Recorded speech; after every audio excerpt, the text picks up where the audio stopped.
Hi, I'm Phil Shannon. And I'm Raman Rai. And I'm Tony Wilcox. Thank you for joining our podcast. Two cultures, one vision. Today we have Tony Wilcox from Wilcox Inspections. Yeah. So welcome to the show, Tony. Well, thank you, Phil. Pleasure to be here. I'm flattered that you're taking the time to talk with us about home inspections. Yeah, so not only are we seeing you tonight, we'll be seeing you in the morning. First thing in the morning. I know, Phil, you're probably going to be hungover, but we'll make do with you showing up anyway. Thanks. I'll bring coffees. That's great. Anybody who knows me know that's not true because I don't drink, but that's a lot of humor brought to the show. Absolutely. Yeah. So, Tony, tell us about yourself. Where did you grow up? Well, I grew up in Dartmouth, Nova Scotia. I worked at Labatt Breweries of Canada out of the Halifax brewery. So what did you do there? For 33 years, I was a quality assurance specialist and did some production management, but went back to my roots in quality, where we oversaw the packaging operation and maintain a high standard of food science. And really is about procedure and process. Okay. I loved working with my coworkers, and I definitely miss them today after leaving them in 2019 when I retired. So you retired, yeah. And how did you find retirement? Well, I needed another plan, Phil, right. And one of the things I wanted to do was a second career after I left the brewery. And so in 2017, I became it's 2015, I became a home inspector. And I think many years ago, probably in 2015, you did a home inspection for me and my partner back then. Absolutely. A little tiny place out in Fall River. Yep. I do so many of them, but I certainly enjoy every single house that I do. So for people out there, how does one go about becoming a home inspector? Well, it's a process where you have to love working with people and being able to communicate effectively. But really, with a lot of home buyers, they have a little apprehension when they go and purchase a home for the first time. Home buyers have so many things on their mind where, they're thinking about, can I finance this home? Is the home that I'm purchasing going to be a problem? Am I going to have to put a lot of money into it? So realistically, as a home inspector, you're there to really help alleviate them. Right. And to answer their questions, but really to point out deficiencies that they may not readily see when the home is being first viewed. Okay. So tomorrow, if I decide don't want to work for Raman anymore and I kick him out of real estate, he wants to become a home inspector. What's the process? Well, he would have to go through a training program. Okay. So we always recommend to do the study. Yeah. And when I did it, it took me a few months. Right. And I had to learn so many different technical aspects about a home. And then had to write a 600 question exam. Wow. Which I had to study for, and it was almost like going back to university for a while to study. Even with your background in the industry. Wow. What was the syllabus? What was the questions covering? Well, the questions covered, are really the key components about a home. Okay. And they kind of, from the top down, it could be, from the roof, the attic, the structural components of a home, the heating systems, electrical components, plumbing, flooring, appliances. What we're really doing is we're putting the home through its paces when we go through a home inspection. Right. And really, you don't have 4 or 5 hours to do a home inspection. Yeah. You really have to condense it in a reasonable time frame. Right. Exactly. So that might be an hour and a half to 2 hours for most general inspections. Right. But to become a certified home inspector, you really have to define your process. Right. Because Raman, if you decide to become a home inspector, your technique is not going to be identical to myself. Yep. So you learn things over time. And to be honest with you, I've learned more from seasoned real estate agents like Phil and just refine my process and try to repeat it time and time again. But the real estate agents have really helped to steer me, especially when I was in my first year, because you have all this technical knowledge, but now you have to streamline it and be more practical. Right. It makes perfect sense. So before we get into maybe walking through a home inspection, which I would hope you would do, is just for the first-time home buyer, or maybe even a younger home buyer who hasn't had a lot of experience with houses, and you could tell us, the things you're looking for and how you would actually, go through a home inspection. Have you any kind of interesting stories about, maybe without naming properties, what is maybe one of the funniest things that you've seen at a home, or maybe one of the most catastrophic things you've seen?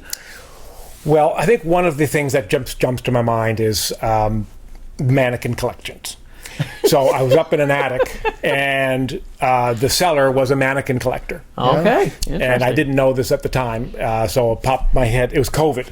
Oh. And so it was during COVID, and there wasn't a lot going on. Yeah. So I was in this home, and I popped the attic hatch open. And did you say, I see dead people?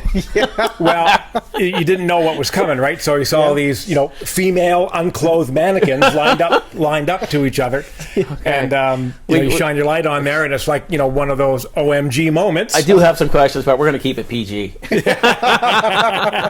No, everything was good after that. It was just more of a shock than anything. Interesting. But, that was sort of one of the humorous ones, right? Yeah. But on the serious level, sometimes you go into a home and the conditions can be very, very humbling, right? Especially when children are involved, right, and their living conditions, right. Yeah. So one of the things that I hear over time of my years in real estate is, the home inspector missed this. Well, I think people need to understand you can't inspect what you can't see. No, absolutely, Phil. And I think we're not there to look at every square inch of wall, and a couple of screw heads or some nail pops in a wall. That's not the big thing about a home inspection, because really you're there to you're a generalist, right? And you're there to really look at as many key components as you can in a proper time frame and answer the buyer's questions. Right. Yeah. But again, like say if there's something behind a wall that somebody 10 years from now goes to renovate.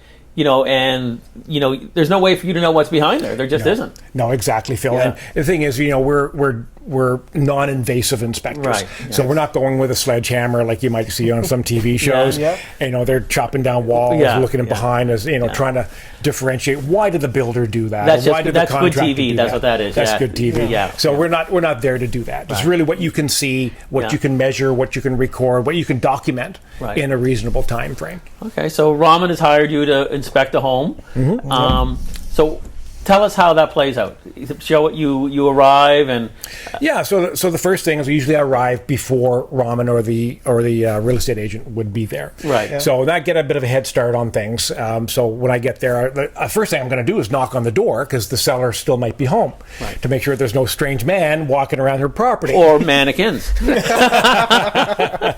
So really, once I introduce myself to the seller, if the seller is home, I just tell them who I am and that I'm going to be on the site. I'm going to be walking around, and most people have no problem me doing that. Right. So generally, I'm going to be walking around the outside of a home. I want to look at the grade of a property. So like if it rains hard, where's the water going to go? And that's something honestly that I picked up a week ago when we were looking at a house. I said everything is running towards the house, and they had water issues. And they did. And I say, and understandably why. Yeah, absolutely. And that's something where we would make recommendations. So we may see water in the basement, like in Phil's case where it happened. More often than not, if it hasn't been raining, we're probably not going to see. Right. So that's the kind of thing. But we see cracks. You say, we have to monitor the area around the basement. But some things are very practical as to what we can do to prevent problems. So our parents taught us at an early age, be proactive. And the more proactive that we can be with maybe taking those downspouts and angling them away from the foundation, that is a tremendous benefit to preventing water buildup around a home. And it's $50. $50 in extenders. Cost efficient and super nice thing to do. Yeah, so do you do a lot of inspections outside the city? I do. I like to travel. I think, Phil, if I can get to Lunenburg or I can get to Bridgewater or I can get to sometimes Lewisburg or down Kentville, you get to see homes that you don't normally see. One of our observations is when you do get outside the city, not a lot of homes have rain gutters. You know what? You're thinking, where's that water going? It's going right down along the foundation. Yeah, absolutely. And people don't understand the value of it. It's a very important part of your house. It's part of your outdoor plumbing. Yeah, 100%. Yeah, absolutely. You're outside. You've completed your inspection. So you're now going into the home. Has the realtors arrived yet? Well, you don't go into a home until the real estate agent is waiting for arrives. coffees, Because real estate agents like Phil always bring hot coffee. Yes. And if you're really lucky, there could be some hot muffins as well. I think a seed has been planted for tomorrow. I think there's been a seed planted. Yeah. I mean, just before you go in, in addition to looking at the grounds where water is going to go, we're checking the roof. We're going to be checking the siding, the driveway, just, potential hazards like the deck. The deck is a big thing to to make sure that it's going to be safe Right. and it doesn't need to be upgraded or anything. And they're not cheap to redo a deck. So, I mean, it is a very important part of the house. Yeah. Yeah. Absolutely. And they need to be code. That's something for you. Well, yeah, absolutely. And I think the big thing is, as a generalist, you're looking for, is this going to be safe for your average family to be on, especially if it's high up in the air? Yeah. But then, is there broken boards? Are the railings low? Yeah. Things like that. So those are sort of the key things that you're really looking for. And usually when that's done, it's about 25 minutes to kind of document the roof, document the deck outside of the home, the grade. Is there trees that are that are potential hazard that could fall into a home? So you document at the same time, or you go home and document it? Like, how does it work? I do a partial. Okay. So I have my software on my phone. So I'm taking lots of pictures and embed those pictures within my software program. Yeah. So with that, but I don't really have time on site to, put them into the right category. So I just go to make sure I capture the pictures. Because if I do, I'm going to be staying on site for a little bit longer. And with the real estate agents, their time is precious. Yeah. My time is precious. Yeah. So I do a lot of that in the evening at home where I'm reslotting my photographs. Yeah. And just to answer your question, to make sure they're in the right categories. And I customize every inspection for every single client that I do. So speaking about roofs, before we go inside, are you using a drone? Are you climbing up on the roof? Are you using, a pole to put your camera up there? How do you? Yeah, so for most bungalows or shorter homes, I'll have a ladder that I can get up on the roof with. Yeah. You have to do your own risk assessment. Yeah. And, if it's 20, 25 feet up, I'm not going on those roofs. Right. And that's where I have a pole that goes up about 30 feet. Right. And I can hold that. I actually tie my cell phone, run the video, and I get wonderful images of the roof just by kind of sweeping it with a pole. Right. And I do that from front and back. And I can get into, let's say, chimney flashings or plumbing stack flashings to make sure that they're done properly. Right. So then if it's like a roof that I can reach, I'll climb up my ladder, lift up the shingles at the front or the back so that I can actually see that there's actually ice and water shield there. On occasion, there might be a roofer that might take a shortcut or two. Right, yeah. And they may not put an ice and water shield in. Right. And we need to have that in our climate. Right, especially in our climate, yeah. Yeah. So usually when that's done, it's kind of time to meet the real estate agent, meet the buyer, and then we're ready to go inside. And and before I kind of get started on all the details of the inside, I do a little introduction. Right. So make sure we get out of the wind or out of the bad weather, and I tell the buyer who's kind of anxious and they're not too sure what the a home inspection is going to entail, and I tell them that who I am. I'm going to tell them what a home inspection is, that we're not going to pass or fail the home. We're going to point out deficiencies that we didn't see upon like your initial viewings. Things that are going to be potentially like latent type of defects. Right. So yes. These are the things that we were talking about earlier that you may not be able to see. So and then I talk to them about their appliances, and I document the serial numbers for all their appliances, and I put them on a website for them called Recall Check. And if there's any like a motherboard problem on a dishwasher or a washing pump or something like that that's on recall, they'll get that component replaced free. So that's something that I do for every single client. Oh. And it's a free service, and they get on a website called Recall Check, and then they get notifications if there's any changes to their appliances. That's a nice It's addition. a wonderful feature. Yeah, it is. It really is. It just takes a few extra minutes to do it, but I don't mind doing that. Every client deserves to have that done. So once the and I'm an interactive inspector, so I like to really involve the client because they don't most first-time buyers, they don't know about what their electrical shutoff is. And that's something I find with a lot of home inspectors. They don't want you following them around, and saying, "Hey, here's your heat pump, here's your, your pressure tank." A lot of, they just say, "Listen, you'll get the report at the end." I think what you do is great because there's components that people need to know. Absolutely, Yeah. and it doesn't take that much extra time. Right. It might be another 5 or 10 minutes on site. Right. And I think that for home inspectors, we really need to put a lot back into first-time buyers. It's not just to make them feel better at the end of the inspection, but it's actually to help to educate them And bring comfort, with a tangible, hands-on method. Yeah. So I had no idea where my plumbing shutoff was. Yeah. Right. I don't know what electrical shutoff was or what a ground fault outlet does in a bathroom. Right. But now I know, and we have like these small tangibles that we can do, and as homeowners. You're a homeowner now. Yes, and yeah. we tell them that. It's like, this is part of your responsibility as a homeowner. Yes. So kind of that's kind of how I get started. And then I want them to be around if if I have some questions, but sometimes more eyes are better than one. But then I kind of do a top down. So I start at the attic. I'm looking at the attic hatch, going up inside the attic with my ladder. And I'll spend about 5 minutes up there. I'll take some depth readings with for the insulation, make sure that it's properly raised up. Sometimes in older homes there might be an insulation called vermiculite. And vermiculite can contain asbestos, and we want to make sure that they're aware of that. Sometimes I'll take a sample and I'll send that to the lab if they want me to do that. Right, because I guess on site it's hard to tell somebody vermiculite. Some has asbestos, some don't. So I guess suspect asbestos is kind of potential asbestos containing material. And as long as we don't touch it, we disturb it, we're absolutely fine. Yes. But sometimes we want to do renovations. Exactly. And on time, there might be some contractors that don't really take the extra time to determine if there's vermiculite in the attic.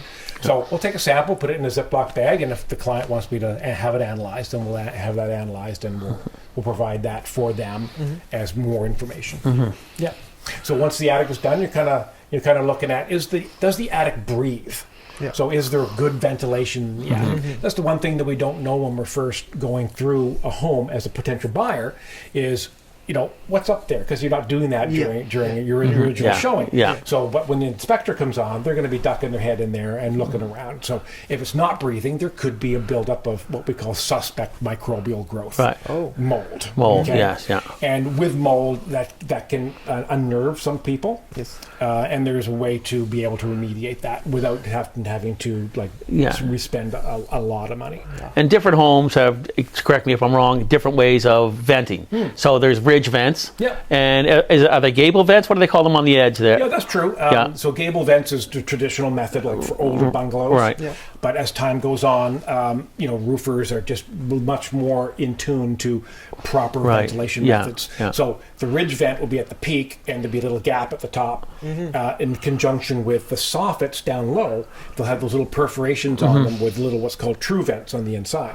So when there's a breeze, that air comes up. And during the warmer months, hot air rises, and it'll vent right up through the top. Because a lot of people, I guess, sorry to mean to cut you off, Tony, and again, I'm just using my years of experience, don't realize that a home needs to breathe. It absolutely needs to breathe. Otherwise, you do get mold, you get moisture. So you'll see somebody buying an older home and completely making it airtight and wondering, why do I have moisture on my windows? Because you don't have a heat recovery ventilation system, and because the older homes didn't. So that's just something I noticed, that some people will take an older home and say, oh, you know what, I want all new windows, all new doors, and then now it's airtight and you're getting moisture. No, you're absolutely right. And homes are built much more efficiently nowadays because energy efficiency is a big concern to save electricity, to save on oil costs and heating costs and that. So we do have to make sure that our home is ventilating properly, and especially in the attic. And Phil, you're absolutely spot on. Where, in the wintertime, if it's cold outside, it's going to be cold in the attic.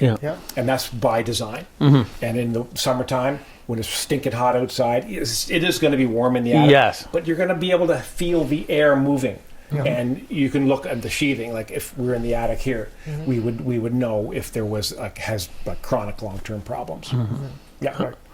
So those are a couple of things, and then you get the structural members of the trusses and sometimes the rafters, and just got to make sure that there's no cracks or any kind of problems, like the next roofing job, or the roofer's going to come through my roof, right? So we want to make sure there's no structural deficiencies, especially with snow loads in our part of the world. Get some heavy snow loads up there. Exactly. So once the attic is done, you want to make sure that I actually leave the hatch open, because most buyers, they're never going to go in the attic again. So with my ladder there, I want them to duck their head in there. So usually when I'm down below, I might be checking the flooring or some windows.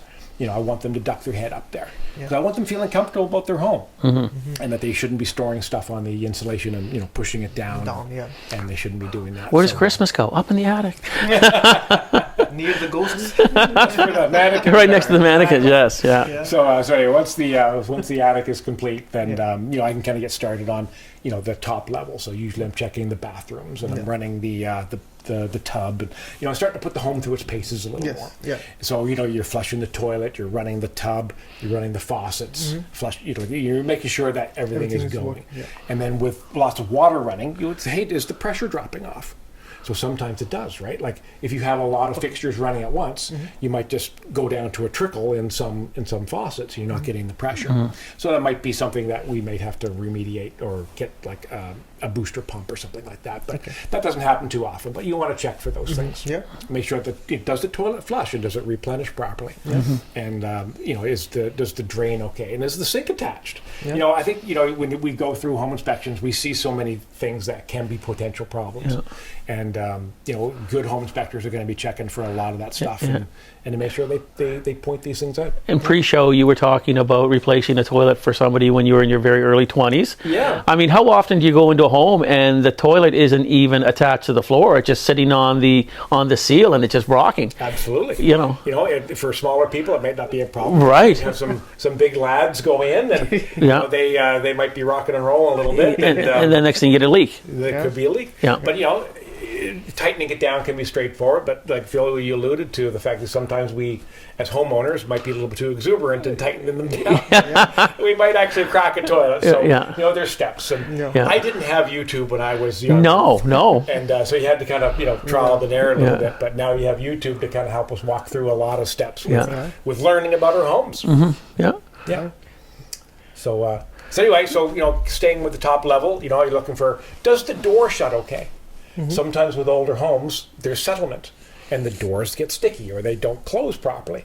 So there might just be a slight adjustment that the homeowner can make, or we can call in a handyman and they can make those adjustments. And I think you're checking all the electrical as well with your handy device. Once we're in the upstairs, and we're going to be checking, for doors and other receptacles, the railings. If there's a set of stairs going to the downstairs, we want to make sure that they aren't too wobbly and that they're the proper height. And when we get to the main level, we're going to be checking those, the flooring. Sometimes there's cracks in the floor. Looking at the appliances, documenting those serial numbers, making sure that they work. The last thing a buyer wants is when they come in for the first time to cook, that first meal, and the stove and the oven doesn't work. Yeah, because I know from experience, once you call your lawyer and say, hey, we're closed, there's no going back and getting a new stove. There's no going back. So I have a thermal camera, and in addition to looking at walls and things around the windows for any potential leaks, I like to document, does the clothes dryer heat up? Does the oven and stove come on? And then with my thermal camera, you get a nice glowing image. And you can actually document that, because that's good, not just evidence or proof, but it's just good documentation for their report. So that's what kind of happens in the kitchen. Does a dishwasher come on? And does the range fan? So when you're cooking, does it recirculate air and blow it at you, or does it suck it up and outside the house? So those are the things we want to check to make sure those work okay. Right? Does the deck sliding door, does that all function okay? Right. And then we kind of looking at, is there a heat pump in there? Does the all the units heat up properly? It could be electric registers, which is kind of more common now, but there's still homes that are on oil furnaces. And, we'll check the as we move from the main level down to the bottom level. There's still oil furnaces or boiler systems, that sort of thing, that we want to make sure we check it. Sometimes there's corrosion around it. Is the flame okay? Is it heating up properly? Are the filters clogged with dog hair? Right.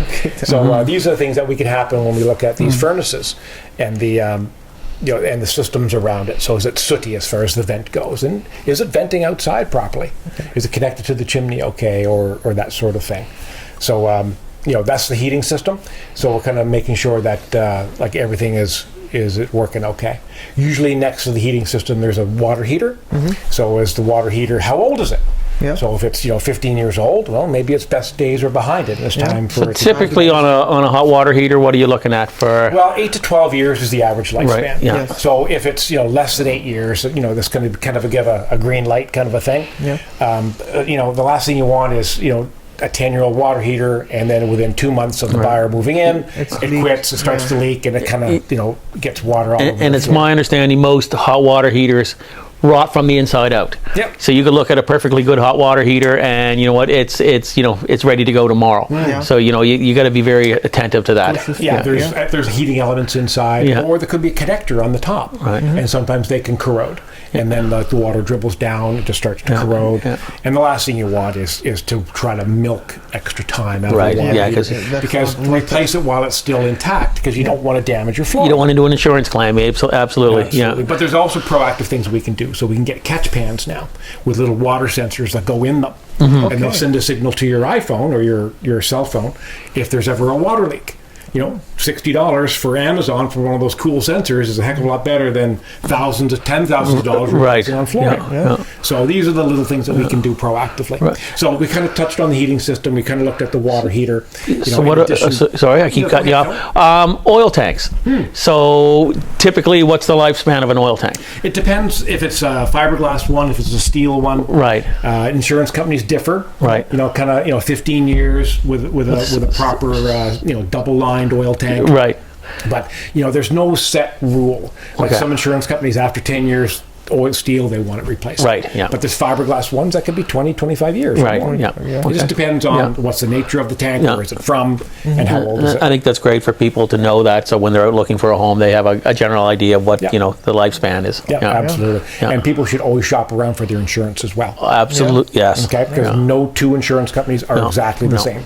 So I'm glad you brought up about the oil tank, because that's a big one. And is it leaking? Is it compromised? And those are the big things for us. In our climate, we're moving away from oil. We are, yes. And moving into more electricity, heat pumps, that sort of thing. So people have some big decisions to make, and sometimes if it's old, because we can usually track the date of a heating system and an oil tank, if they start to have to replace it in a couple of years, they have to make some decisions about how do I want to improve my heating system.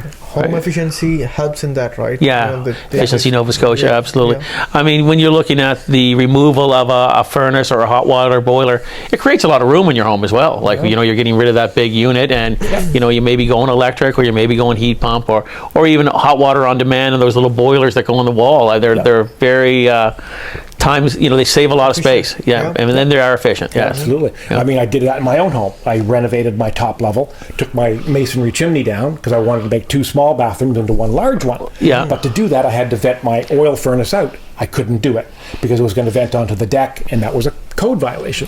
So I just completely cleaned out all my oil-based systems, went to a propane system, and with a flash-on-demand water heater and a flash-on-demand backup heating system with a heat pump. And they're great because you don't need a chimney. They sort of exhaust right outside the wall with a little plastic, like a PVC type of tube. So in addition to the basement, so while we're down there, we're going to check the electrical panel. So we want to make sure, is it how many amps is it? Because that's something that insurance will ask. And we take the panel cover front off, it's called the dead main, and we're looking for, is there anything inappropriate in the wiring? Now, we're not electricians. We're not plumbers. We're not HVAC technicians. We're generalists. So we're going to be looking for, is there any overheating, signs of arcing? Double wired. Double wired, double tapping. There's certain panels out there, I know you've probably heard of them, Phil, those Federal Pioneers. And they're actually have some problems with them with the stab lock breakers, so they didn't trip properly. So there could be problems with those. So the client needs to know that they might be due for an upgrade. Okay, but insurance will ask you what is the capacity of your system, and if they want to plan on doing a lot of things in the future, such as adding heat pumps or a detached garage or like hot tubs or these sorts of big demands, that they might need an electrical upgrade. So in addition to being in the basement, after we check the water heater and the panel and the heating systems, these are the big key components for us. And we're looking at, can I see the structural members? So can I see the columns and the beams that are holding the house up? Usually most of the time they're covered, like we put wall coverings around or ceilings or what have you. But sometimes we can see them. And on occasion, you might see one that are starting to rot, especially in older homes. So we have to make sure that we call that out. And we get a structural professional in on occasion to look at a home, because the last thing we want is for the floor to be uneven and people to be potentially unsafe. So it's something that a lot of younger people don't know. I mean, obviously, even people new to Canada, is Kitech. I mean, it was all a big thing a couple of years ago where there was a class action lawsuit and, people, their pipes were failing. So I know, Raman, it's not something you were familiar with, but I said, oh, it's Kitech. Well, and you see where people are just cutting the pipes. I mean, if it's in floor heating, it's not the worst thing in the world. It's not, because, it's all within the concrete, but you got to be very aware of Kitech. Yeah, it's the alloy, the elbows that reacted, especially at hot temperatures, with the material, and they could rupture. And in some insurance companies, if they have a plumber investigate it and they put their stamp of approval on it, they might accept it. But more often than not, insurance companies are saying, we're not going to take liability. They're washing their hands, So they wash the hands of it. They want it removed or disconnected or replaced with something else. So it was good at the time, back in the 90s. Early 2000s, because it was easy for plumbers to use. It saved them a lot of money and a lot of time. Right. But sometimes with those things, they kind of paid the price for it. Yeah. So, have you finished inspecting the house now? No, there's still a few things. While we're in the basement, we're going to be looking at the walls. Okay. Making sure that there's no structural cracks. Looking at the floor, any signs of unwanted guests. Just mice. Rodents. Is there any evidence of any droppings? Right. Is there a sump?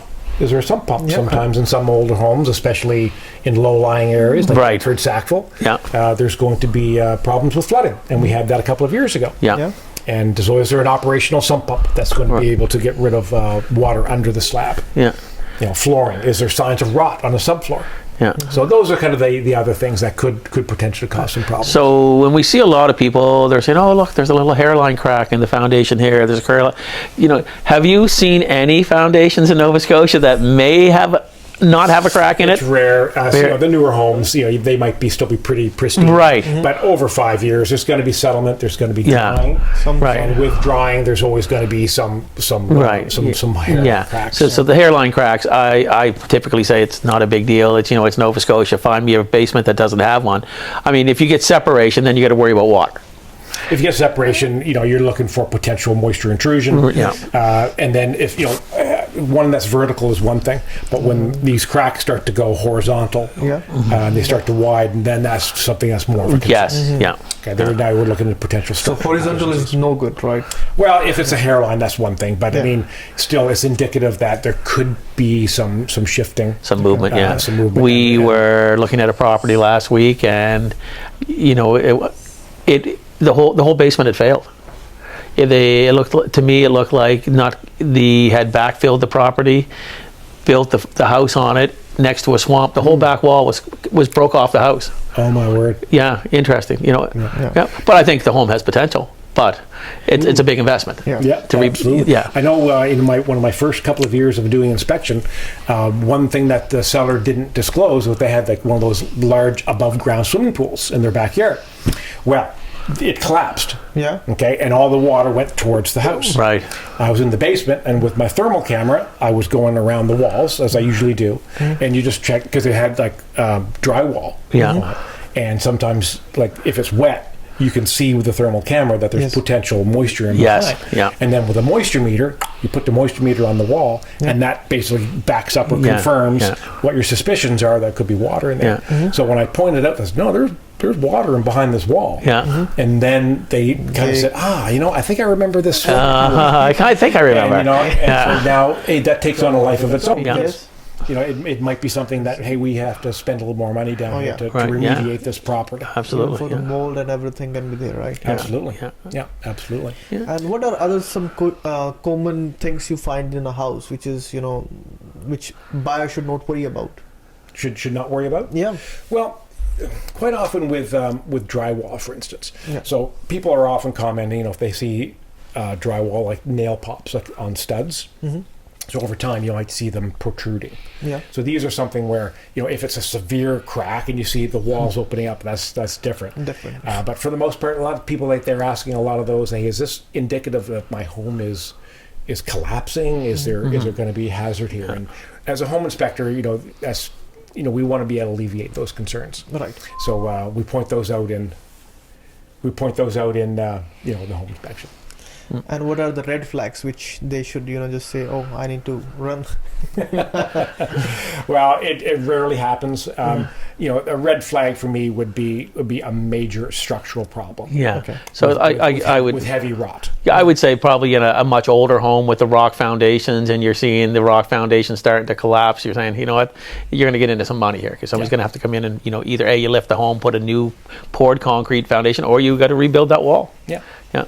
Yeah, and that's why it's important to get a home inspection. Yeah. You don't want it to become a money pit, right? But you also want it to be safe for the buyer and their family to live in. Yes. And the last thing they need is for stairs to collapse or for something serious to happen that was unforeseen during the initial show. Because a lot of people are investing heavily in their new home, and they're going in. It's a happy time for them. Yeah. The last thing they want to do is find out, oh, you know what, my basement just collapsed. It's not such a happy time. Yeah, it's a little bit bad. So what other services do you provide? So you do the home inspection. Do you do water? Well, yeah. If the house is on a well, right, then one of the services I provide is to be able to take a water sample and deliver that to the lab. Right. It's one of those things. It's a cost. It's a bit of a balancing act. So how fast do we need the results? Right. Now, with a real estate agent as high maintenance as Phil here, he might need those results yesterday, and most agents do. Tony, where are these water results? But I mean, the mortgage will require a minimum of a bacteria sample. Yes, it has to have potable water. Yes, if they've never had a mineral analysis, that's something that they should do to make sure that the arsenic levels aren't too elevated, or the sulfates, or there could be a whole manganese. Like there could be other issues that could be staining their appliances or potential health impacts. So we want to make sure that that's going to be tested if the client needs it. Yeah. Septic is one that is usually recommended if the house. Yeah, I highly recommend it. Absolutely. I don't personally do the septics just because I don't want to be doing a septic tank and then be in somebody's bedroom. Right. Yeah. So, but those are left in the hands of the professionals. Yeah. So don't shortchange that one as a buyer. Get a professional person in that does septic inspections for a living. Yeah. And because they know things the best. Yeah. So you're wrapping up your home inspection. So where do we go here? Do you meet with the potential buyers on site and go over the sort of your big concerns? Yeah, so usually when the buyers are there, they'll be aware if there was any major concerns that come up, because I want them to see things in real time. Right. When the inspection is completed, that's when we gather us as a team. Yes. And we want to set up the buyers for success, and we want to make sure that they know you're not alone after today. Right. That the home inspector, that the real estate agent, like yourselves, are going to be with them if they have questions, or especially in these tender, weeks and months when they first. And that's the one thing I know about you. You're very accessible, and you know what? If somebody were to call you 2 weeks afterwards, you know what? You're still answering the call. Yeah. And on occasion, I will return to a home to help with thermostat. In fact, that just happened a couple of weeks ago. Right. Okay. There was a complicated thermostat that they couldn't operate. But what ended up happening was a contractor was in. They turned the breaker off on the heat pump. And it was a different type of a breaker, and the buyer didn't know how to turn it on because he wasn't getting any heat. So he was able to go in and kind of diagnose things fairly readily. That these things were actually turned off. And so maybe to add a little bit more to what we're doing here, we'll do a little video tomorrow if you're okay with that, and just sort of show some video on the process that you said, okay, this is what I do. Yeah, sure. We say, here's Tony upstairs. Here's him up in the attic with the mannequins. Sometimes it's like a box of chocolates. We never know what we're going to get. But I mean, just to wrap up. So once we kind of go over with the buyers about these key things, we want to make sure that they're feeling comfortable. So where is their electrical shut off? Where is their water shut off? What does a ground fault circuit interrupter do in a bathroom? And why is it important that they're actually working to protect them from electrocution hazards? And filters and heat pumps. Like these are small things that we can do as homeowners that are going to save costs and help to make them feel, oh my, this isn't as complicated as I thought. I can do this. And that every 6 months I am going to change the battery of that smoke detector. And I'm going to be able to clean that filter. And I don't have to have a professional to come in and do some of these simple things. That's it. When it comes time to get a professional in to look at a heating system, like on a yearly check, don't scrimp and save. Spend $150, $200 and get the professional in to look at all those key things. I mean, we do it for our cars. We get our cars tuned up. Why don't we tune up our houses? Absolutely. Absolutely. So after that, usually then then the buyer is hopefully feeling better, and Right. we're still available for questions at the conclusion of the inspection. And of course, the day after, I'm on the phone, 6, 7 phone calls. Tony, where's my report? Tony, where's my report? No, that's not true. You're very efficient at getting the reports out. No. And so that's usually an overnight process, am I right? Well, sometimes it can be done on the day of. Okay. As inspectors, like there's some inspectors that might be doing 3, 4, 5 inspections a day. Right. I know that for myself personally, I do 1, possibly 2 inspections a Right. day, and that's enough for me. Right. Like they're tiring, like they're consuming of my energy. Right. And usually in the evenings is when I like to wrap up the report over a cup of coffee, Yeah. and like I can concentrate on that particular home because it's fresh in my mind, and then I customize each report for each individual buyer. Usually, then inspection reports are somewhere between 45 to 55 pages on average, and filled with color photographs that point out deficiencies, and also things that I like about homes too. So if I'm reading your report, where will the big items be? Well, there'll be a summary page. Right. So I do 2 spots. So one is at the beginning. I want them to kind of be aware of, hey, here's the things that we talked about with real estate agents before we left. Okay. So this is the thing. So they're not surprised. Okay. And then we get into the meat of the inspection. And at the very end, there's a summary page. So the summary page is more of a reaffirmment as to what we talked about at first, and then what we found out on site. And then it's like, it kind of is highlighted. Right. So these could be things like an older oil tank, or could be like a couple of missing shingles, like things that are, things that we should be working on fairly quickly. Yeah. So one last question. Have you ever had to fail a house? Not really fail a house, but just tell somebody, you know what, I wouldn't. Yes, once. Yeah, once, yeah. There was, during the early part of COVID, I'll never forget this place. It was like a home from Gunsmoke. Like something like in a Western movie. Okay, and from the pictures, there was like 1 or 2 pictures. And when I showed up, the banker was there, and another, I think it was a mortgage broker.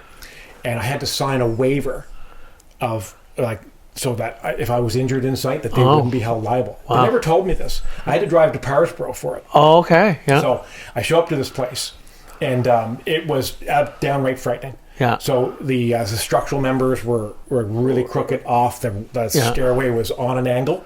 Yeah. There was so much like food and rats in the kitchen. Yeah. It was a hoarder house. Yeah. All the wiring was ripped up by the tenant because they could sell the copper. Right. The breakers were all gone, and they would sell them on Facebook Marketplace. Yeah. There was corrosion everywhere. It was absolutely a disgusting home. Yeah. And it was time to go after about 45 minutes. Yeah. The smell was nauseating. Yeah. And so those were the time that I had to call the client in Ontario. He just wanted a place in the middle of Nova Scotia so that him and his family could come and travel around and see the Maritime Provinces. Yeah. And I was like, you can see the Maritime Provinces. But that was the only time I said, you are not going to have you and your family stay in this place. Yeah. Good for Because you. it is unsafe. Yeah. And, you wonder why they got it for such a low price. Yeah. And there's a reason for that. Are there any Halifax-related things like radon and other things? Yeah, I'm glad you mentioned that. So radon is, for those who don't know about radon, so it's really, the Reader's Digest version is the splitting of uranium atoms deep within the Earth's crust. Yeah. And radon over, millions of years works its way up into the upper portion of the Earth's crust. Radon is the second leading cause of lung cancer in Canada. Yeah. Okay? And, some people can live with it. Other people can be very susceptible to it. And people can die from lung cancer without smoking a single cigarette. So it is a concern. So in our area, there's kind of areas where it's heavy. Yeah. So really on the Halifax side of the peninsula, towards Spryfield and out towards Timberlea, it's really the highest. Yeah. But it can be remediated.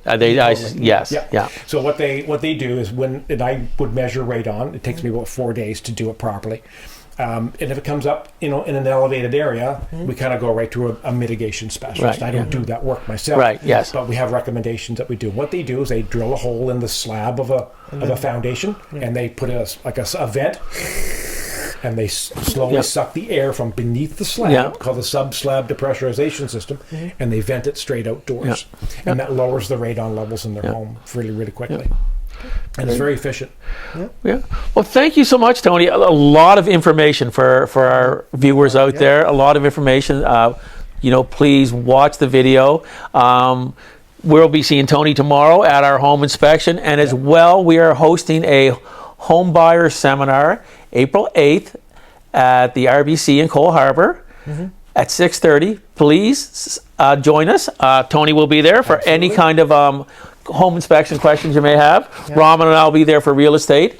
Mitch McDade, who you've seen before here on our podcast, he will be there for any legal questions. And of course, Shadia Sarkis, the mortgage broker from RBC, will be there for any kind of mortgage questions. Yeah. So thank you so much. Thank you for coming. Thank you for having me. I really appreciated talking with you and meeting you all. Yeah, thank you. We'll see you tomorrow. I look forward to being on again.